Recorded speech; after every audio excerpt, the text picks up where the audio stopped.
Hello and welcome. Welcome. Guess what time it is again? It is the Ladies' Diary. So, y'all go ahead, get in here, get settled, because tonight's conversation is one of those that it hits a little different, I guess. This isn't about what somebody did to you, this isn't about drama. It's not about pointing fingers. It's about something a whole lot quieter, actually, something that happens over time. And if you're not paying attention, it just becomes normal. And that is the habit of putting yourself last. Now, I'm not talking about once in a while. I'm talking about the everyday kind of last, the kind where you wake up already thinking about what everybody else needs before you even check in with yourself. That's the kind, too, where your body says, slow down, but your mind says, just one more thing. That's me in a nutshell.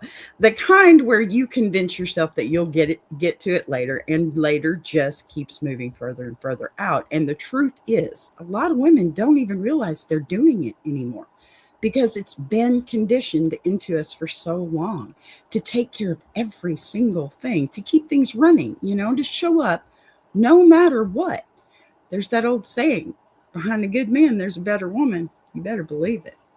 And somewhere in the middle of all that, you disappear just a little bit at a time, not all at once, just enough that one day you look up and you're tired in a way that sleep just doesn't fix. And you don't even remember the last time you actually chose yourself without feeling guilty about it. So tonight, we're not rushing through this. We're not brushing it off. We're going to sit in it for a minute and really talk about what that looks like, what it feels like, and why it's so hard to break out of once you're in it. Because this right here, this is real life for a lot of women. And I'm not doing this one by myself, okay? I never do because I just can't. Because when we have conversations like this, I want voices in the room that understand it from different angles. So go ahead and get comfortable and let me bring up someone who knows exactly what I mean to pour it into everybody else and still find a way to keep going. No, y'all know who that is. Mom Lines, I'm going to bring you on up here, honey, because I miss you as soon as I find your intro.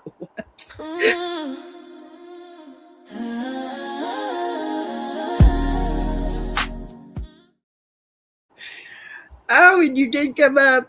There you are. It is one I'm of the here. days. You are here. I'm so happy you're here.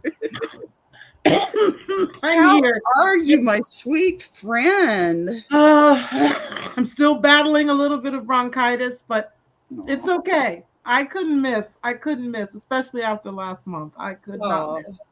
Well, you So know what? Stuff happens, and it does. usually to us, so it's It does. okay. It does. I don't know if everyone realized that. Um, in Arizona, I'm in Arizona. B is not, No. and time zone change, and I totally messed that up. So if you got to repeat last month, that's why. And that's I like to keep it real and authentic. That's what happened. So I was heartbroken, and I felt like I let B down, but Not we're at all. back. And I'm very excited today to have some other uh, wonderful voices join us. I'm going to bring them on as well Yes. and let them introduce themselves. But this is Patty, coaching for inspiration with Patty, and also Cami, and then Cami, which Cami, change by design or creative? Go ahead, Cami. You tell us. Probably change my design. Visual designs doesn't quite go with our topic for today. Okay. Okay. All right, that works. She's multifaceted, and so yeah, I'll let you guys when you talk tell a little bit about yourselves, but we're going to tackle a conversation together. And B, talk to us about what we're going to talk about. Well, basically, it's what we do is we read a letter that I've received over the last month, just something about mental or women's health awareness is usually what we try to lean towards, the best awareness that we can each month. And this month it just kind of hit hard for me because not only is my sister over there needing to take better care of herself, I know I do too. So this one just came out perfect. And it doesn't matter what you do in life as far as a job or anything like that, or even just a hobby. The fact of the matter is we are all women and we all work our tails off and we don't pay any attention to ourselves when we do. So if Mhm. that's okay. Mhm. Yeah. Yeah. So would you like me to go ahead with the letter or yeah. Okay. Absolutely. Let's get All into it. right. It's not a huge letter, but I think we've all asked the same questions before. Mhm. All right, dear ladies, I don't even know if this is a question or just something I finally had to say out loud. But I feel like I'm running on empty and I don't know how to stop without everything falling apart. I wake up already behind, already thinking about what needs to get done, who needs what I forgot yesterday, what I need to fix today. And by the time I even think about myself, I'm too tired to do anything about it. It's not that I don't care about my health. I do, but it always feels like something else is more urgent. Work, family responsibilities, things that can't wait. And somehow I always can. I've told myself I'll start tomorrow more times than I can count. But tomorrow comes and it looks exactly like today. I know we know what that feels like. Lately, I've been noticing things I didn't pay attention to before. Being tired all the time, feeling overwhelmed over small things, not sleeping right, not eating right. And I know those are signs. I'm not blind to it, but I still keep pushing through like I don't have a choice. And I think that's the part that scares me. I don't know how to choose myself without feeling like I'm letting somebody else down. I don't know how to slow down when everything around me keeps moving. And I don't know how long I can keep going like this before something forces me to stop. So I guess what I'm asking is, how do you actually start taking care of yourself when you've gotten so used to putting yourself last? And how do you do it without feeling guilty for it? Signed, trying to do it all, but losing myself in the process. Goodness. I mean, I know I've been there Yeah. many Yeah. times. I'm definitely there. I've Yeah. So I think we ebb and flow with being there. Like sometimes I feel like I got it all together, and then other times I feel exactly like our letter writer. It just and when we talk about the point of doing for others, it's different for each of us, right? Some of us, you're taking care of family. We're at that stage. A lot of us are parents or grandparents. We are taking care of our jobs, our careers, our businesses. All of these things are requiring our attention, and it's just like competing at times. And so for me, um, I have to just stop and and and maybe something slides, but I just have to stop sometimes and get myself together before I move forward, or unload my brain and list everything that I have on my plate and then prioritize. I don't know. What do you guys say, Cami? What do you do? I know you have a lot of responsibility too. Yeah. The letter writer, it's like they're pulling from my brain. Right. Yeah.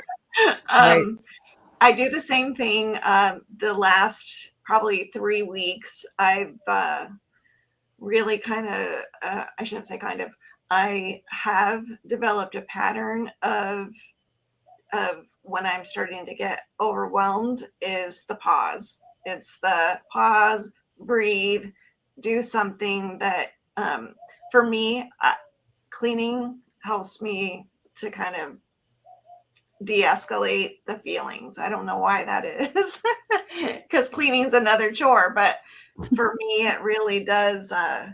It's kind of therapeutic to just get your body moving and flowing, and the breath work that comes with cleaning. So that's what I've been doing lately.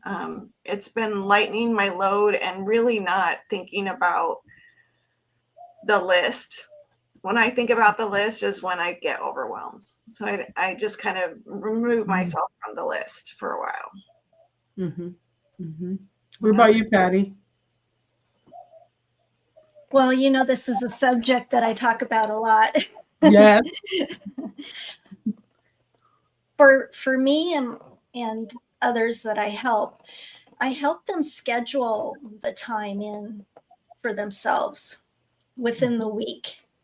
So that helps when you schedule, oh, I'm going to go for a walk. I'm going to go do something for myself. I'm going to go have lunch with a friend. Actually book it and have it on your schedule. And if you do that, when you book time for yourself and it's non-negotiable, you will do it. Just putting that in there.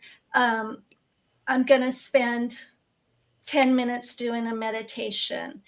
I'm going to spend 10 minutes journaling or whatever. It doesn't have to be a lot of time. It can be short. But anytime when friends reach out to me and say, hey, let's go out for coffee or whatever, I say, okay, what day, what time? And I put it on the calendar, and then it's there that I actually do it. For my family, I even book time with them on my schedule because things can get wild. And then all of a sudden your whole calendar is booked and you have no time for you or your relationships and all of that. So I make sure that anytime I'm booking things for me, say you want to take 30 minutes out to exercise or meal prep, things like that, laying your clothes out the night before the day, doing all of those different things can really make a difference because you're putting it into action. When you don't book that vacation, you don't book that getaway, it will never happen because your calendar will fill up. But if you calendar it in, there's the definite chance you're going to do it. And you have to set up those boundaries of saying, I'm not going to change it. I'm going to follow through on it. And I think that's another thing is we think, oh, I need to change it because something else came up. Well, what's more important? What do you want in your life? Do you want that to take care of yourself? And for you, as if you're a caregiver in all those different many ways, you'll be empty and unfulfilled if you don't schedule time for yourself and for the important things in your life, your hobbies and things like that. That is so true. I remember I used to be the person who would always agree to do something fun or just do something in general, or people invited me, and then I would always cancel. Like I would always find a reason to not do it.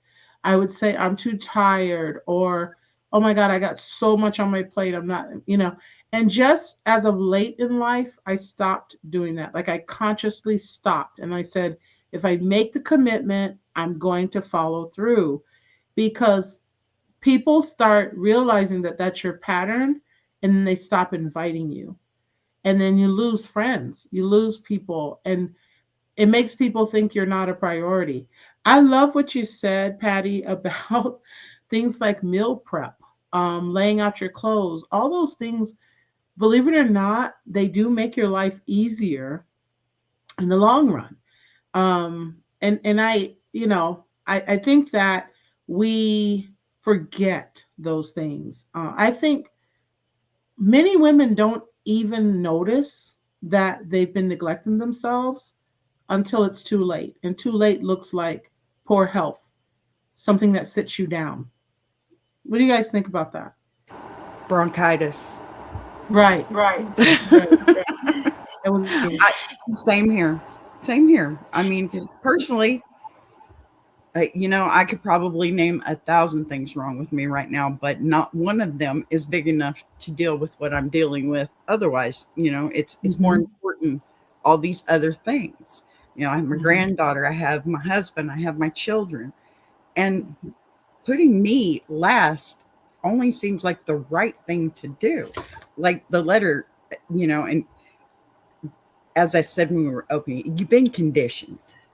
Because you watched your mom do it, you watched your grandmother do it, and that's just the way I was raised by my grandmother for a long time. And to me, it was a necessity to step up and take this role without question. When I got married 34 years ago this month, so it's like, yeah, right. I'm gonna pat myself on the back for that one.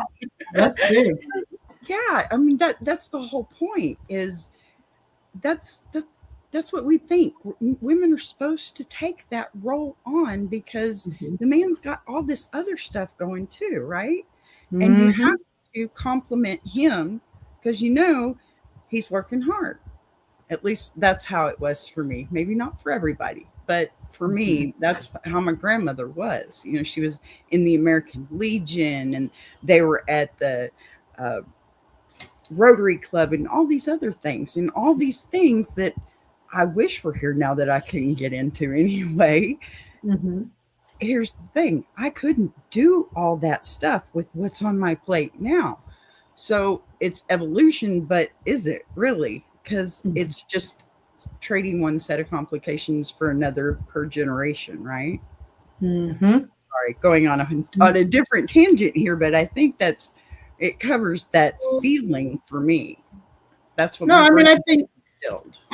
No, I think you're spot on in that. I think we sort of normalize what we do. I mean, it becomes, like you said, it's generational. What we saw that we admired in women has a great deal to do with it as well. My mother was that woman that could manage the house and kept it clean and beautiful, and food always perfectly cooked and great meals. And I look back at that now and go, how did she do all that? But she had a host of other issues, but she was really spot on when it came to taking care of the house, taking care of the man, and doing what she was supposed to do for me as her only child. I didn't miss meals. I was always beautifully dressed, and everything that was supposed to happen. That's functioning, and she functioned very well. But that was a time, right? But we do have responsibilities. We do have things that gradually creep up that may be invisible. Kemi, you've shared that you are very responsible for your parents, right? Yeah. And I don't know how much you want to share about that, but I know that that's a huge part of your life. It's a huge part. And as you guys were talking, I was thinking about one of the biggest culprits for me is having access to all the things that remind me of the list. So like your phone, the alert will come up and you just glance at it and you're like, right. And then you're working, I work from home, I'm working on my computer, and I hear the email being, right? Oh, there's another email. And when you let it hijack your plans for the day, that's on you, right? So it's one of those things where you have to really self-talk and go, do I need to do this now? Because the juxtaposition to our mother's days wasn't present, right? So they listened to their voicemail at the end of the day and, decided when they were going to call those people back, right? So there was a lot more space for the doing of the things that we needed to do in a given day. And now our brains are constantly being pinged by extra stuff all the time. And yeah, I think that the electronic world that we live in has created a lot more sedentary. We're more sedentary, and we're more attention deficit. Yeah. No, you're absolutely right. What I have a question. Patty, were you going to say anything on that? Well, I was going to kind of go back a little bit. Yes. I wanted to share something. So I watch my grandchildren too. I help out with that as well. And I saw this cruise come up on my feed, on my email, and I was like to my husband, let's go to this. But so I talked to my son and I talked to my daughter, and they're like, Mom, of course you're going to go on that cruise. You don't need to think about us. We can make other arrangements. You need to go. You need to go out and have fun and do things and experience life, and don't worry, we'll find a way to take care of what we need to take care of. And I thought, oh wow, them just saying that took like this big relief off of me. And here I am, a work-life balance coach and leadership coach, and I'm saying to them, oh, I want to go on this cruise from this time to this time. And they're like, you don't even need to ask. And I share a calendar with my daughter and my son-in-law. So I just put on there on the calendar, on the Google Calendar, Oma on vacation.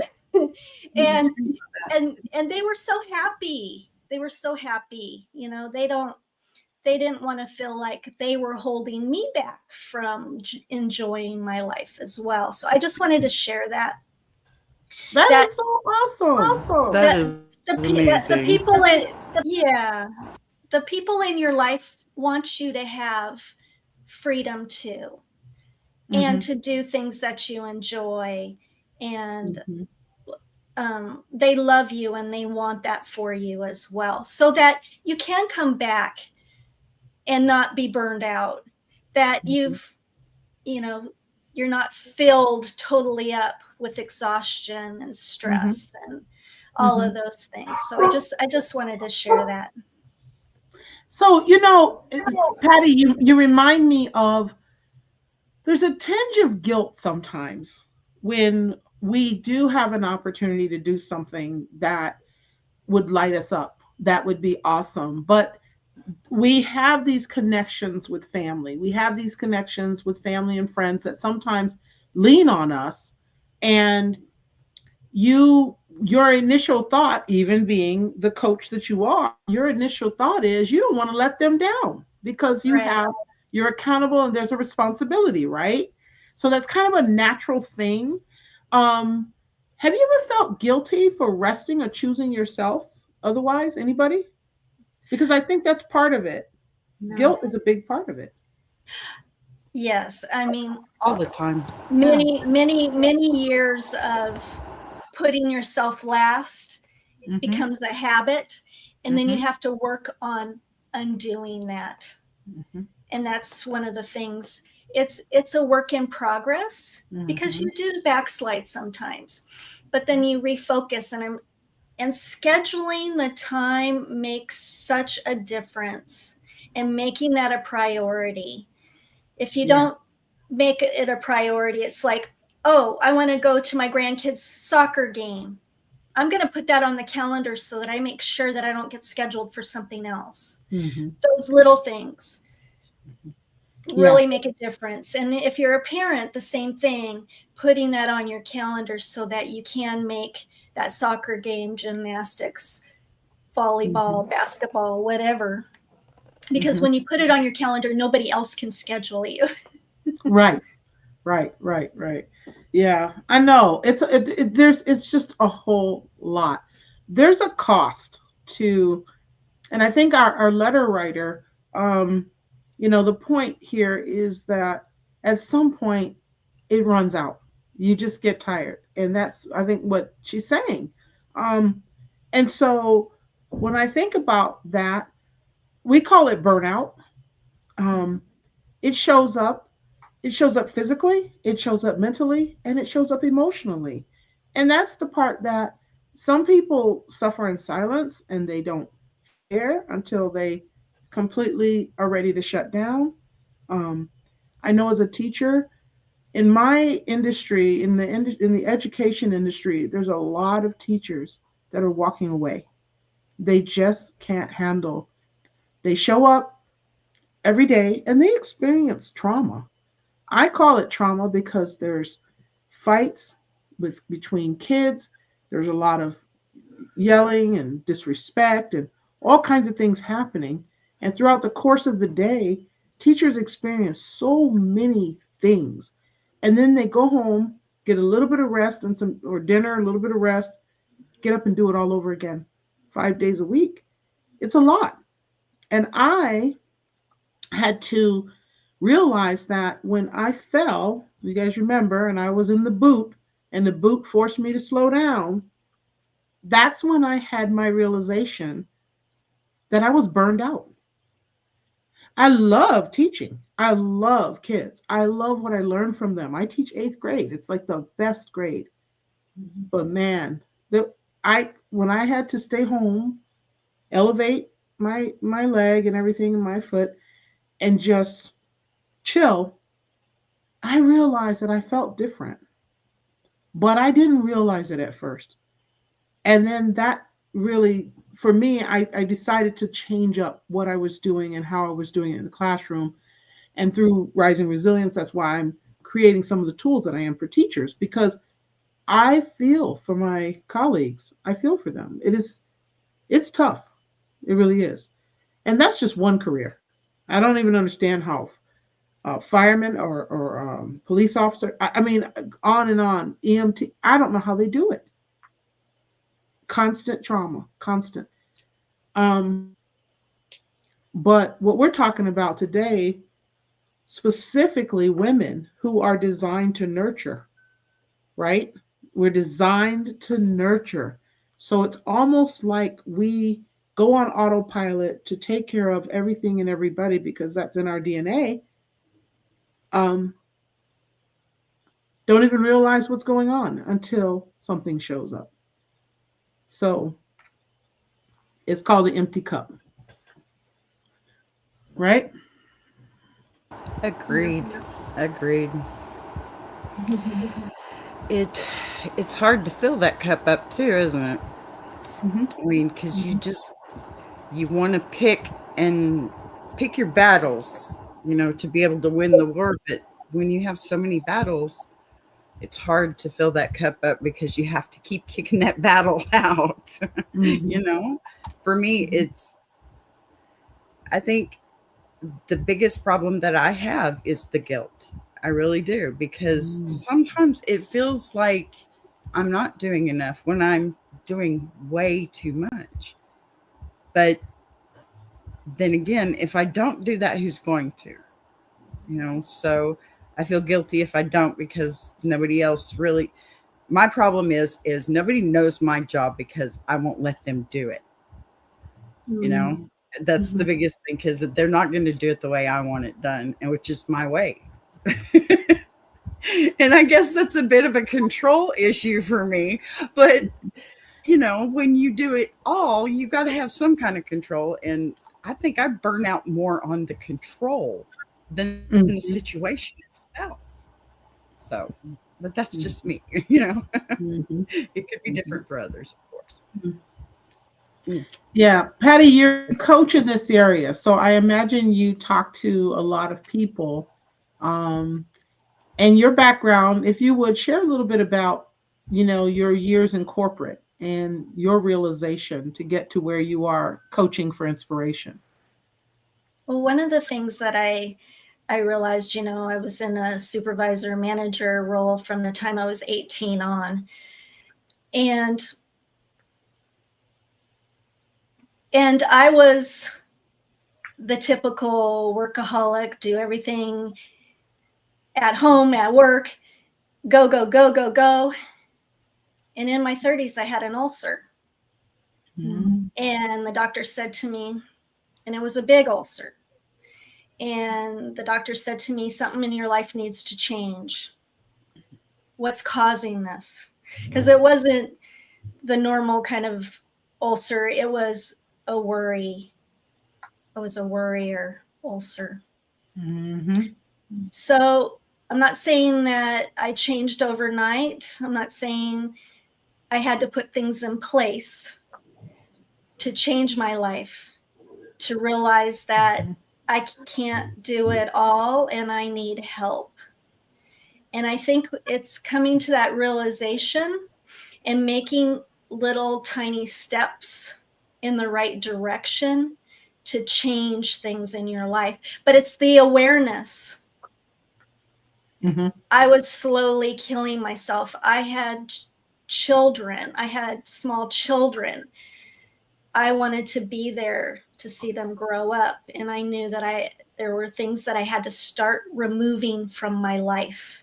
And that's the key, is what am I doing in my life that I don't enjoy? And start slowly removing those things so that you have room for the joy in your life, the things that you truly want to do, and to take care of yourself. I wasn't taking care of myself. And that was my wake-up call. Thank you for sharing that. And I'm not saying that it changed, because when you're a worrier, that is a hard habit to break. And when you're a doer, that's a hard habit to break. You know, you have to start eliminating one thing at a time, slowly. Start removing the things that you really don't need to do, and asking others for help. How hard is that? Sometimes it's hard for us to ask for help, but once you start, it gets easier. And trusting people, because Boss B, she mentioned only she can do it, because that's the way we think. We don't want other people. Yes, it is. Well, what I found as a manager and a supervisor is giving up that control and delegating, that others are learning and from it and becoming better and getting better skills, and they may do it a different way and it might be better than the way you were doing it. Yeah. So giving a chance. Now, you're taking a risk.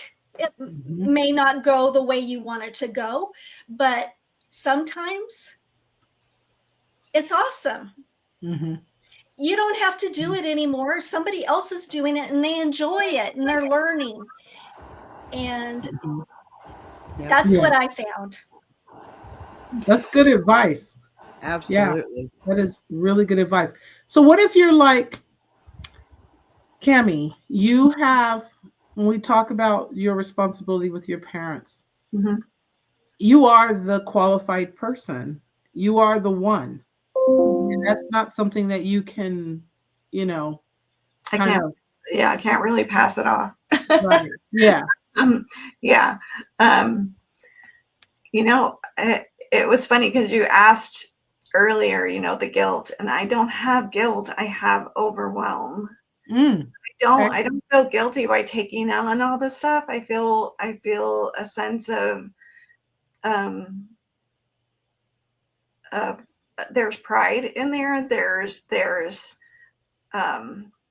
they did it for me. I need to do it for them, right? Like they raised me. I'm gonna help them, right? So it's kind of, what comes around goes around kind of a thing. But for me, I think it's 100% the list. And when I just don't pay attention to the list, I am more calm. It's do the next thing. Do the next thing. There was this thing that we were taught in an assembly line production. I used to work for Motorola, and they used to have training called Just in Time. and the most optimal unit is 1. And so, you do the 1 and pass it on, do the 1, pass it on, right? Manufacturing like. So I kind of take that mental approach with my list. It's like, I'm just going to look at it, not the whole thing. What's the next thing? Do that. What's the next thing? Do that. And then once I'm done with whatever I could do in that day, the rest of the list goes to the next day. And yeah, there's some things that have to be done that exact day. So those are the priorities, but that's kind of how I've always been. I'm like Patty was talking about earlier, the doer. I'm definitely a doer. I'm definitely a workaholic. But when I'm done, I'm done. So it's I get to that point in the day where I'm like, okay, I think I've done enough.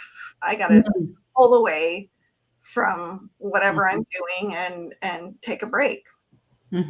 So, yeah. In the comments, someone mentioned ADD. I think I have it. Yeah. I'm ADHD. Yep. That makes it even more complicated. My list is like moving pieces all over the place. Yeah. And, we used to joke, if you've ever, Cammie and I used to go to the coffee shop and just hang out and talk. Of course, we were working as business partners and creating and curating and creating. And she'd say, people can't even walk by the glass because my attention would go with it. And she'd always call me out on it. It's so funny. If someone walked in the door, it didn't matter. I couldn't stay focused. Yeah. Well, on top of life happening, that's another thing that I deal with. So I don't know if our letter writer has this issue, but it's a real thing. And so for me, I have grandiose ideas. I'm a very big picture visionary. But when you start bringing that stuff down the funnel, oh my God, there's a bunch of details underneath that I have to handle that I don't like. And so that creates overwhelm for me. But I'm just learning now that I need to focus on one thing at a time, like Patty said, and like Cammie's saying too. Don't look at the whole list, look at parts of it. But I just really want to cover that for our listeners because there are so many people out there that their brains won't allow them to stay focused. And that's a big part of the overwhelm. And then feeling poorly about yourself as a result of that doesn't help at all. Right? Right. We also have a question from the peanut gallery over here. Okay. Walt wants to know, question, when you take everything on yourself, does it make your spouse feel like a spectator rather than a partner? And then is it fair to blame them for not helping? Oh, wow. That's good. Yeah. That's a good question. And then he says, sometimes people build their reputation on doing it themselves and feel that delegating makes them less valuable or dispensable. That would be me.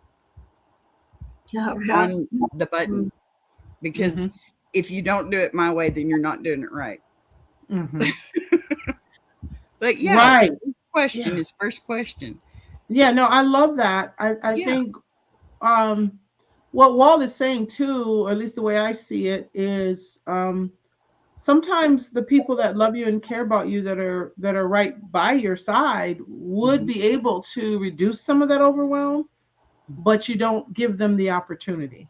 Right. And that's I'm sure there's someone listening that has that issue as well. And so that's something to consider, because maybe that person really wants to be there for you and really wants to help, but they're being locked out. I think that's what Walt means. I think so too. My husband, I'm sorry. Go ahead. No, please go ahead. The husband needs to say, how can I help you? Yes. That to me is, my husband will say that, and I will call on him to say, hey, can you do this, that, and the other thing? Today it happened. He came in and said, this this is wrong. And I just looked at him. I said, I can't take any more on today. Could you do that? And he's like, sure, I can do that. And I was just like, I just had to call a thing. And you gave him permission, though. You gave him permission, and that's awesome. It came from a place of, I can't. I just can't. And my prior self, last year even, I would have said, I'll get it done tomorrow. Right? I wouldn't have even asked. I would have sucked it up. And so I've been practicing this whole, like, I can only do so much in the day. And, you know, things blew up today. Things blew up really bad today. Insurance coverage, all kinds of weird, you know, rescheduling of procedures and and I'm kind of like, okay, we're kicking the can down the road for something that I'm hoping would have been done. Right. And so there is a little bit of that agitation that exacerbates the overwhelm, because you're like, I had my schedule all mapped out, and now there's cancellations, and now there's more phone calls to be had. And, you know, those are the times when I kind of lose my cool. Right. And I start to go, you know, everything was planned. Everything is good. It's when the disruption of the plan hijacks things. And I'm like, whoo. Yeah. So, Good point. And it's nice that we're sharing these different perspectives, because again, there's someone that relates. I'm going to throw a word out, ladies. I'm going to throw one word out. Tell me what you think about this word. Boundaries.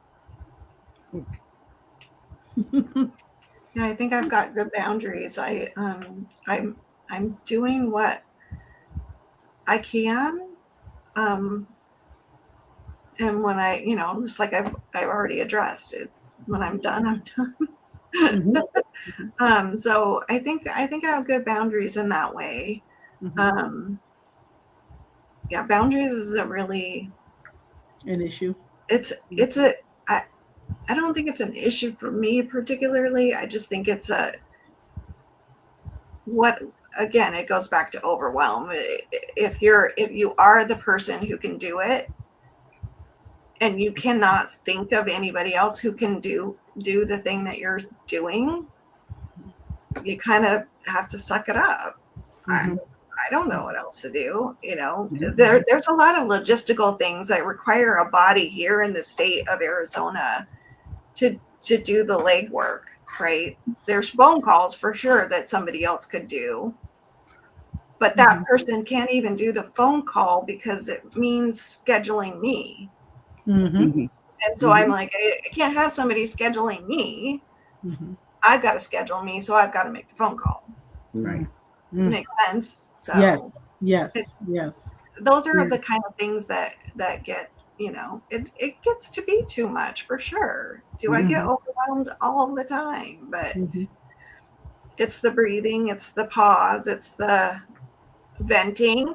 I vent a lot to my husband, so that's how my husband helps me. Is I'm like, do you believe this crap? Yeah. Patty, how do you deal with boundaries?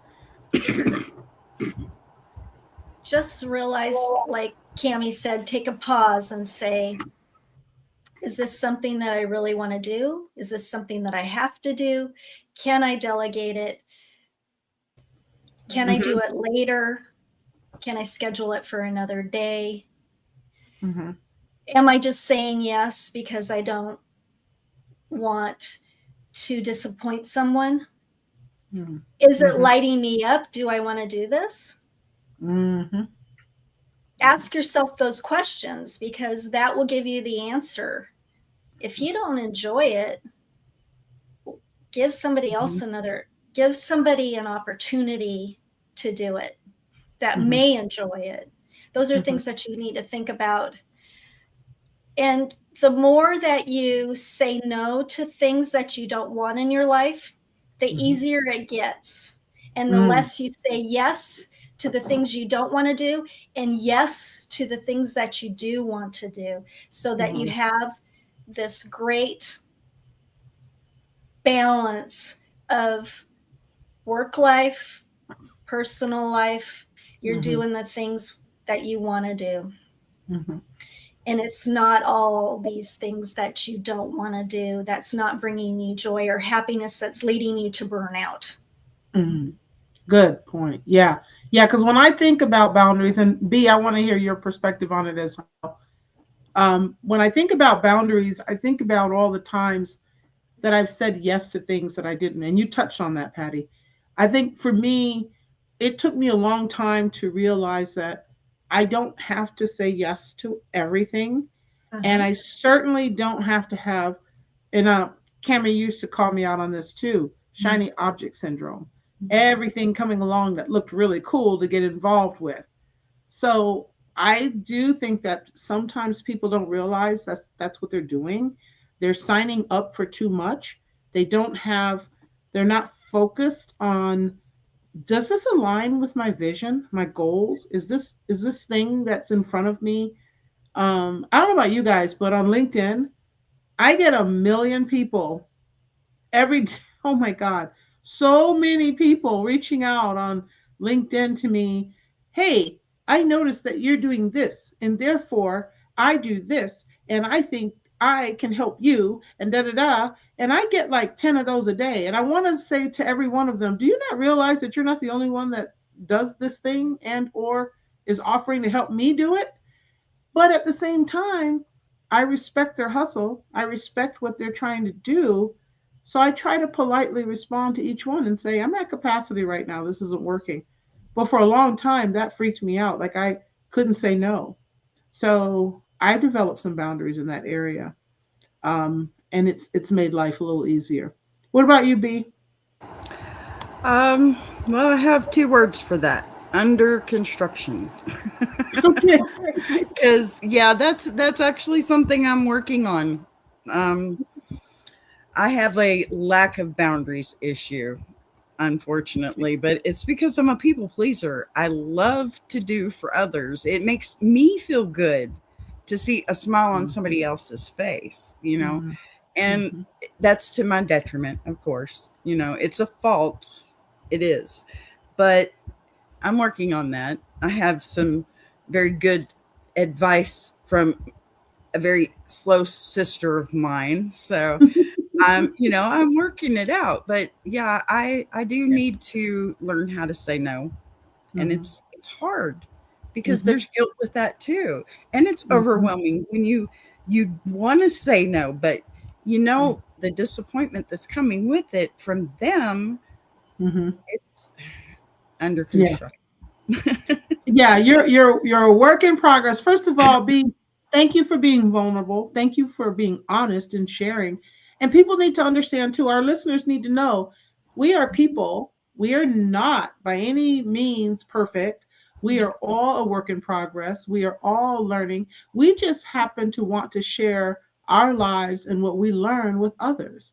And this is why we're on this platform. But we are all still growing in some area. So I really appreciate you sharing that. I want also our listeners to realize that what we're talking about is not an overnight instant shift for some. No. At all. Right. It's not, right? Right. And what's really key is if you focus on shifting tiny habits. That's the thing that works the best. When you try to, what's that saying? How do you eat an elephant? One bite at a time. Right? How do you eat an elephant? One bite at a time. What about blow up a mountain with dynamite? Okay, I can go on and on. But the point is, it's achievable. So to our letter writer, whatever it is that feels insurmountable, I mean, Patty gave some really good stuff, some really great snippets that if you just took some of the advice that Patty gave in this call, I mean, she could send a bill. Honestly, absolutely. Because she did some coaching on this call. But the truth of the matter is, change your habits, right? You know me, I have to, now we're shifting from the lemons to the lemonade.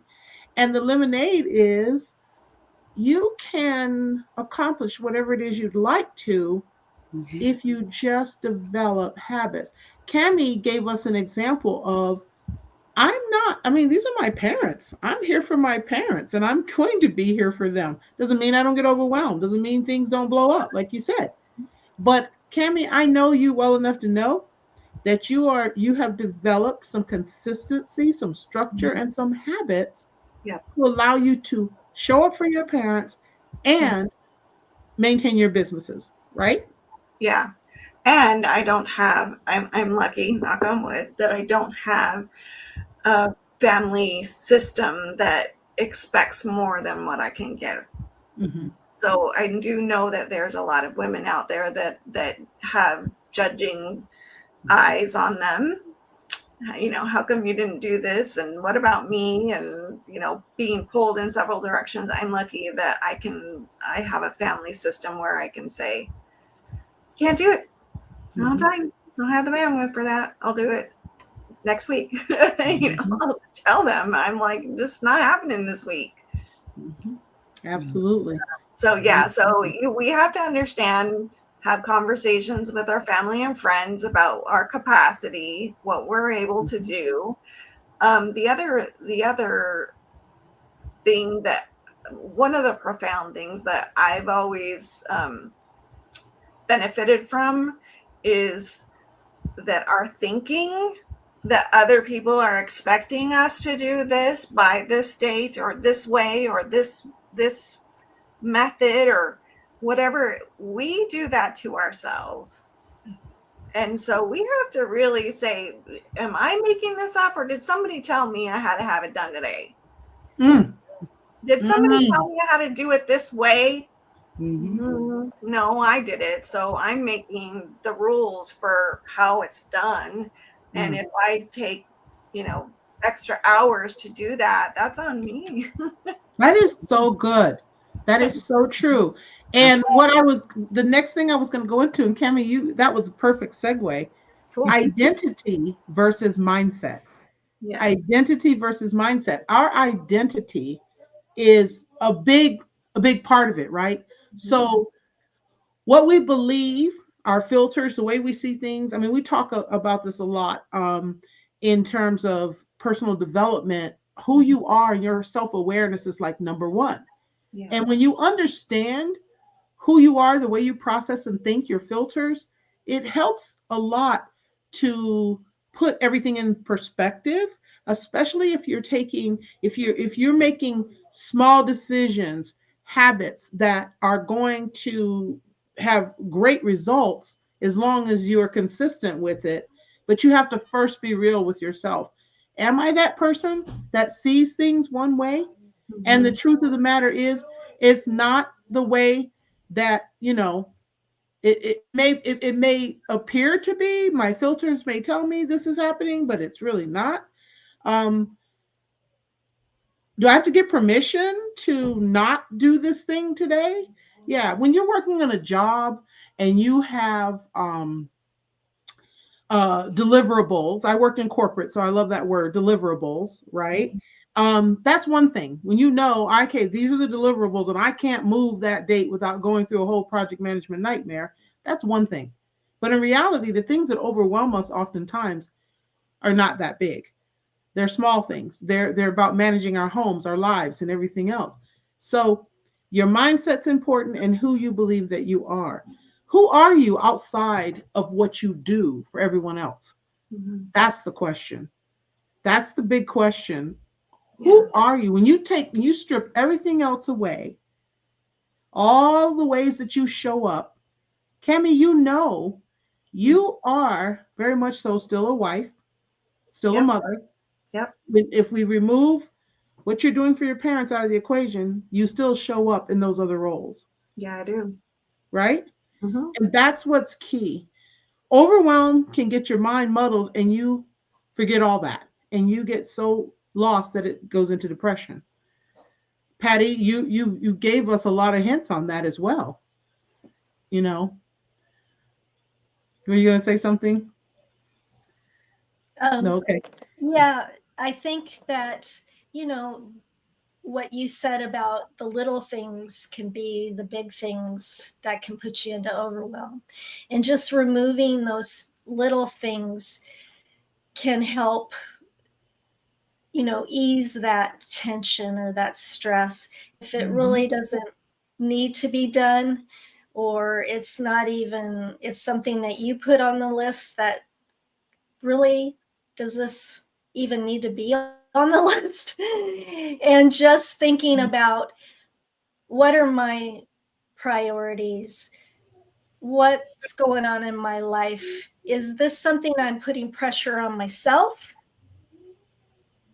Or is this something I can let go of? Mm-hmm. Mm-hmm. Yeah. And I would say to really identify what are the areas in your life that you're overextending yourself. To really sit down and think about that. To me, that's step one. Where am I feeling the most pressure? Where am I overextending myself? And then look at what are the habits that you can develop, or how can you tweak how you're doing what you're doing. Does that make sense, B? Yeah? Absolutely. Absolutely. Yes. Yeah. That's what we're working on here too. Just it, it it's all prioritizing, I guess, Mm-hmm. and I just forgot where my priorities were. I think we all do, because At times, it's absolutely. part of that overwhelming sensation too, because Mm-hmm. you just too much at one time is just not enough brain activity for me, for my ADHD to sit with for very long either. So Mm-hmm. I Mm-hmm. had that problem too. Yeah, I Yeah. totally I, agree with in the end, what I want to make sure of is that um, our listeners and the letter writer that. Mhm. understands that there's hope, and that you have more choice and control than you think you do. We've been there, all of us. We're in different stages on the continuum right now, right? B, you're saying I'm working through this right now. Mhm. Cammie's over here. Patty's gotten to the point where she went through the ulcer, and now she's at the point of coaching other women. She made it her life mission to help other women not go through what she went through, right? And I Amazing. am somewhere in between. And some days you might talk to me and I'm at overwhelm, right? Because of Mhm. my day job. And then Yeah. but I have learned that this too shall pass, and just take a breather, take care of have fun. I too went on a cruise, Patty, and I loved it. Um, and I think I came back changed. But we want people to give yourself permission to do what lights you up. Give yourself permission to change what is unsettling for you, and understand that you do have some choices in the matter. Yeah. So, Absolutely. B, you going to take us home? I'm gonna take us home, sis. Definitely. I just have to say first, to the chat, thank you, Nisi, Big Jack, Walt, Mhm. the Peanut Gallery itself. Thank you for being here so very much. And ladies, Patty, Cammie, thank you so very much for being Yeah. here for your first and for your second time. I'm very, very humbled by this experience because here I was thinking, maybe I'm the only one, but I'm certainly not, am I? Mhm. This one No, absolutely definitely, not. it hits different, right? Yeah. Not loud, not obvious. It's just something that happens slowly, and before you know it, you put yourself at the bottom of your own list without even realizing it. But the moment you Mhm. notice it, that matters because that's where the choice comes in, right? Not Mhm. to fix everything overnight, just to do one thing differently, to stop ignoring it this time. Mhm. We just have to get there, Take care of Mhm. yourself. It's not selfish, it's necessary. And if Mhm. you don't make the time for it, eventually something else will force you to, right? Listen, I love you guys. Ladies, Thank you so very much, sis. Thank you. Always, always thank you for being here, because I'm telling you, I couldn't do it without you. If you will, ladies, y'all just hold on back. We want to talk to you just a few more minutes after we're done here. Everyone else, thank you so much for being here. Bye-bye. Thanks.